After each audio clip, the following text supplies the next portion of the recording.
بسم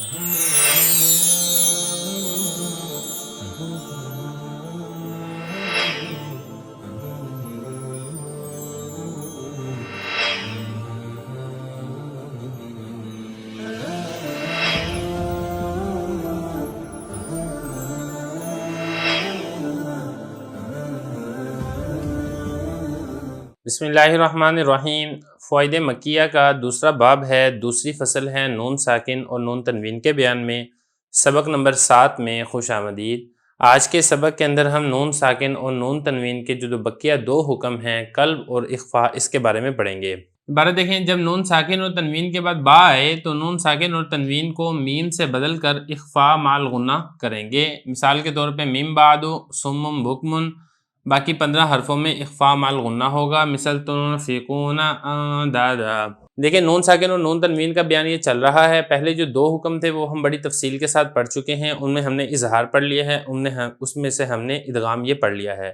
اب جو تیسرا حکم ہے، اقلاب بھی اس کو کہتے ہیں، قلب یہ بھی اس کو کہتے ہیں۔ اقلاب کا مطلب ہوتا ہے تبدیل کرنا، پلٹنا، اور قلب اس کا مطلب بھی یہی ہوتا ہے، بدلنا۔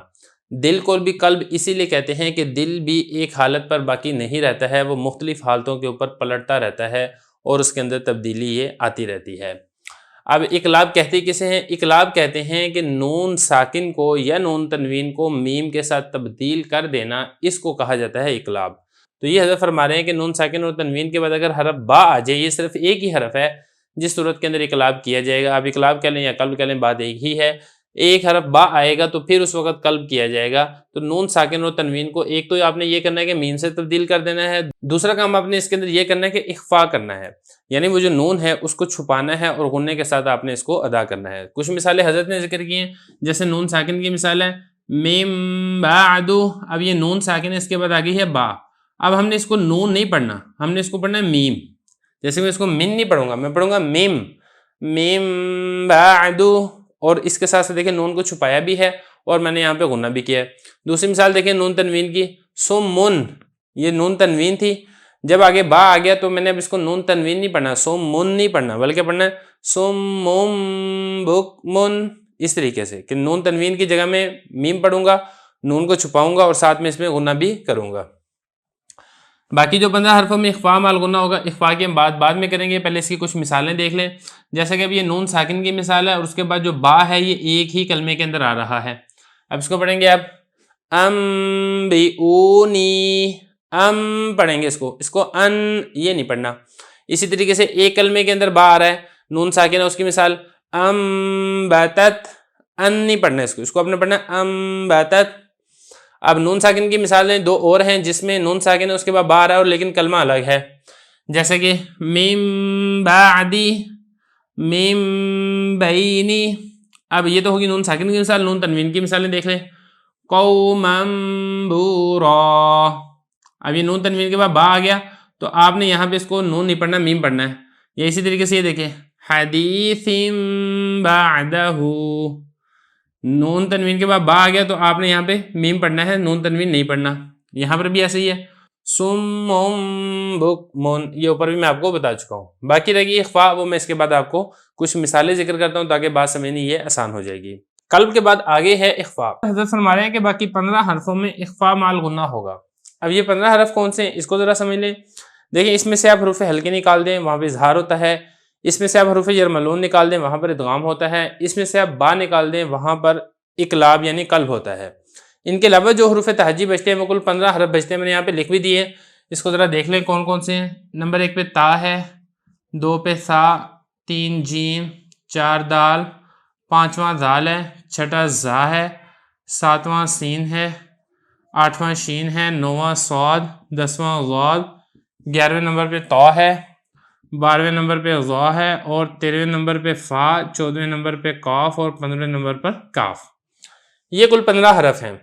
ان 15 حرف میں آپ نے اخفاء مال غنہ کرنا ہے۔ اب اخفاء کس کو کہتے ہیں اس کو سمجھ لیں۔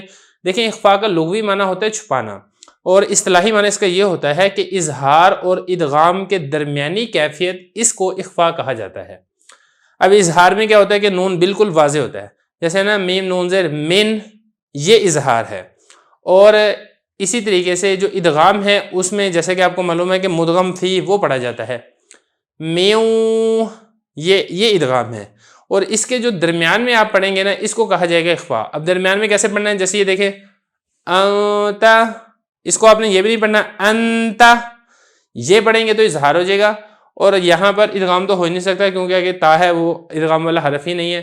تو نون کو پڑھنا تو ہے، غنہ بھی کرنا ہے، ساتھ ساتھ اس کو چھپا کر پڑھنا ہے، پتہ نہ چلے، صاف واضح بھی نہ ہو اور بالکل چھپ بھی نہ جائے، جو درمیانی کیفیت ہے اس کو کہا جاتا ہے اخفا۔ اب یہاں پہ کچھ مثالیں میں نے لکھی ہیں، 15 کے 15 حرفوں کی مثالیں نہیں لکھی ہیں کیونکہ پھر بہت زیادہ لمبا سبق ہو جانا تھا، چونکہ بات کو سمجھانی تھی اس لیے تھوڑی سی مثالیں یہ کافی ہیں۔ اب یہ دیکھیں ذرا، نون ساکن ہے اور جو آگے ان حروف میں سے حرف ہے وہ اسی ایک کلمے کے اندر ہے، جیسے آتا، یہ تا آ گیا، سا کی مثال دیکھیں سا، اس طریقے سے۔ آگے جیم کی مثال دیکھیں نون جی کم، نون یہ بھی نہیں پڑھنا اور نج ایسے بھی نہیں پڑھنا، ادغام بھی نہیں کرنا، درمیان میں نون جی کم، اسی طریقے سے عند ربک، یہ دال کی مثال آ گئی۔ اب یہاں پہ اگر آپ دیکھیں گے کلمہ الگ ہے، یہاں پر کلمہ ایک تھا، یہاں پر کلمہ الگ ہو جائے گا، تکون ثبتناک من جوع عن دینہ، یہ تو مثالیں تھی نون ساکن کی۔ آگے ہے نون تنوین کی مثال، اور یہاں پر فتح کی مثال ہے، یعنی 2 زبر ہے، اور یہاں پہ تا ہے، یہاں پر سا ہے، یہاں پر جیم ہے اور یہاں پر دال ہے۔ تا کی مثال دیکھیں فریقا تقتلون جمیعا ثم سراحا جمیلا کأسا دہاقا، اس طریقے سے۔ آگے چلیں، تا کی مثال دیکھیں، نون تنوین ہے اور کسرہ ہے اور کلمہ الگ الگ ہے، جنات تجری، تیوں تیوں، یہ اخفا ہو رہا ہے یعنی چھپا کے ادا ہو رہا ہے، ساتھ آپ نے غنہ بھی کرنا ہے۔ اسی طریقے سے ظلمات ثلاث امت جعلنا مستقیم دینا، اس طریقے سے آپ نے اس کو ادا کرنا ہے۔ تو باقی یہ کہ آپ اس میں غنہ کریں گے تو اس کو بہت زیادہ لمبا نہیں کرنا، مد نہیں کرنا، اگر مد کریں گے تو تب بھی یہ غلط ہو جائے گا۔